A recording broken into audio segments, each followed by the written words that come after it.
Saya tidak akan berbicara panjang-panjang kali ini. Saya tidak akan berbicara panjang karena dua alasan.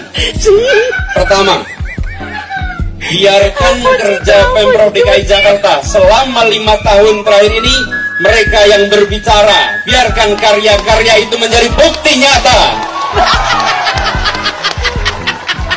Tak perlu dikatakan dalam pidato ini. Lihatlah kenyataan yang ada di Jakarta. Tunjukkan di sana kenyataan. Kita tidak mengirimkan pernyataan, kita kirimkan kenyataan. Oke, tadi kita sudah saksikan cuplikan video. Nah, pertanyaan Compong, kira-kira kita beri judul apa? Nah, kalau Compong ingin membuat judul adalah konsep pembodohan ala Anies. Nah, kenapa kok disebut itu pembodohan? Oke, sebelum kita sampai kepada konsep pembodohan ala Anies, ya beberapa bulan atau tahun lalu, nah itu di Google rame bahwa Anies itu gubernur terbodoh. Kalau menurut Compong tidak. Beliau itu bukan gubernur terbodoh. Justru beliau itu adalah gubernur yang pandai. Pandai dalam hal apa? Pandai dalam hal membodoh-bodohi. Ya, ini sudah terbukti.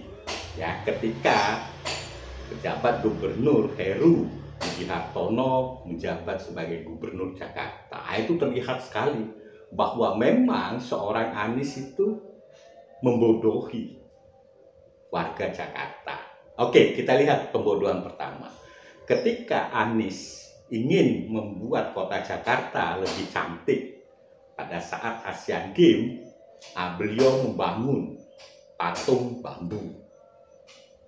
Nah, kalau menurut logika, patung bambu di area terbuka, tentu dia akan lapuk, akan kena panas dan kena hujan. Tapi itu tetap dilakukan oleh seorang Anies. Ya, karena tadi beliau ingin mengangkat petani bambu. Ya, ingat pada saat itu beliau mengatakan kalau ini dibangun dengan besi, ya besinya nanti diimpor dari Cina. Berapa biayanya? 500 jutaan. Nah, itu sekitar itu. Dan akhirnya apa? Dibongkar.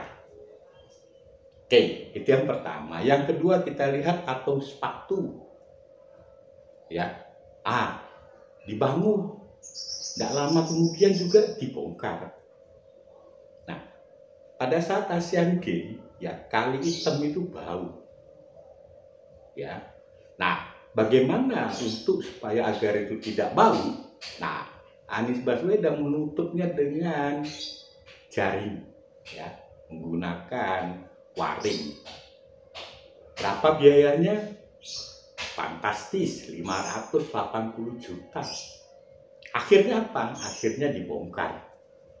Kalinya tetap hitam dan tetap bau. Itu yang pertama. Jadi kalau kita mau melihat itu bagaimana seorang Anies membodoh-bodohi ya warga Jakarta. Dan jangan lupa semua pekerjaan itu memakan biaya yang cukup besar, ratusan juta guys. Nah, tapi oleh ya para pengikut beliau, para pemuji beliau, itu glorifikasinya luar biasa. Seolah-olah pekerjaan seorang Anies Baswedan itu luar biasa. Gak taunya semuanya dibongkar. Saya tidak tahu di mana itu sepatu sekarang.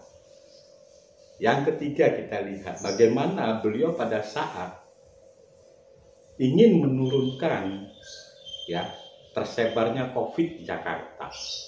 Apa yang dilakukan? Yang dilakukan adalah beliau membangun patung peti mati. Apa manfaatnya? Apakah langsung turun itu COVID? Tidak. Tapi itulah yang dilakukan beliau.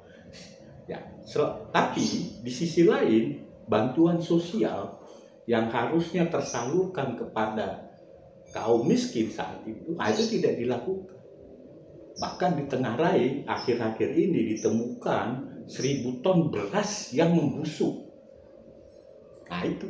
Jadi memang apa yang dilakukan Anies itu sama sekali tidak bermanfaat untuk warga Jakarta, tapi memakan biaya yang besar. Pertanyaannya, kemana itu biaya-biaya itu? T. Itu yang pertama. Terus yang kedua, kalau kita mau melihat bagaimana seorang Anies mengatasi banjir, ya, saat ini kota Jakarta mengalami musim banjir. Ada beberapa titik, ya, di kota Jakarta ini memang banjir, tapi tidak lama kemudian surut. Bahkan Kali Ciliwung hari ini itu ketinggian airnya itu luar biasa. Ya, apa yang kita bisa melihat dari saat ini? Kali Ciliwung itu bersih, walaupun itu banjir, tapi dia sudah mulai bersih. Warga memang kebanjiran, tapi tidak lama kemudian surut.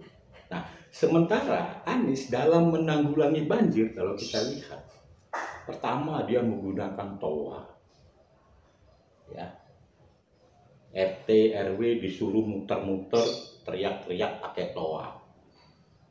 Nah, yang kedua, cara dia mengatasi banjir, ya, berdebat, ya, buying time, tidak melakukan apa-apa, tapi berdebat antara normalisasi dan naturalisasi.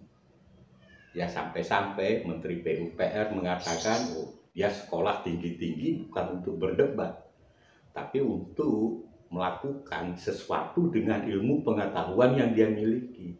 Nah, Anies, dia tidak memiliki pengetahuan dan dia tidak memiliki bagaimana cara kerja, tapi diajaklah orang untuk berpolemik bahwa naturalisasi dan normalisasi. Yang ketiga, kalau kita lihat cara beliau mengatasi banjir, yaitu dengan sumur resapan. Ya, bagi warga Jakarta saat ini, itu bisa melihat langsung bagaimana sumur resapan itu. Jalanan Jakarta tambah jelek. Bahkan kadang-kadang kita malu kalau kita punya teman orang asing. Ya, ini ibu kota negara, tapi jalanannya itu rusak gara-gara sumur resapan. Kalau kita perhatikan, kalau kita orang teknik, sumur resapan itu tidak punya dimensi yang sama antara sumur resapan yang satu dengan sumur resapan yang lain. Lalu di mana dibangunnya? Nah, tidak heran ada beberapa pengguna jalan itu terperosok. Bahkan ada yang sampai menewaskan pelintas jalan. Ya, itulah cara beliau untuk melakukan sesuatu. Jadi memang beliau itu melakukan pembodohan kepada warga Jakarta. Tapi di satu sisi, ya, pengagum beliau melakukan glorifikasi, seolah-olah pekerjaan seorang Anies Baswedan itu berhasil, padahal tidak. Nah, pertanyaannya pada kita seluruh rakyat Indonesia, di mana Pak Anies akan menjadi capres, apakah kita mau kita punya presiden, ya, punya kemampuan seperti seorang Anies yang hanya, ya, kemampuannya merusak, kalau menurut Compong merusak, dan memakan biaya yang tidak bermanfaat sama sekali untuk warga. Oke, sampai kita jumpa lagi.